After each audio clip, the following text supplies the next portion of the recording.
In this video, I'm gonna teach you how to connect Turtle Beach Stealth 600 to Nintendo Switch. It's a very easy process, so make sure to follow along. In this video, I'm gonna teach you how to properly set up and use your Turtle Beach Stealth 600 on a Nintendo Switch.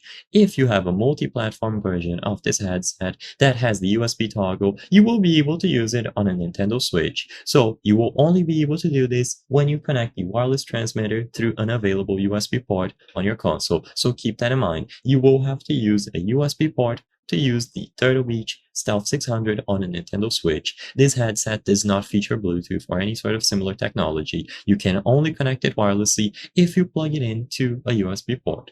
So all that you have to do is plug this little mini transmitter into any available USB port on your Nintendo Switch. Immediately upon doing this, also check to see if there are any toggles on the headset or the transmitter that allows you to change it into USB mode. This is very important. Once this is done and you have the transmitter included in the port, you will be able to power on the headset and make sure that it is in pairing mode. So if needed, press and hold the power button for up to 10 seconds until you see the LEDs start blinking rapidly. This indicates that the Stealth 600 headset is ready to be paired. And as long as you are in close proximity of the mini transmitter, it is going to automatically pair itself up. So you just have to include the transmitter into any working USB port on the Switch, power on the headset, and ensure that it is in pairing mode. Then stand in close proximity and they will pair themselves up.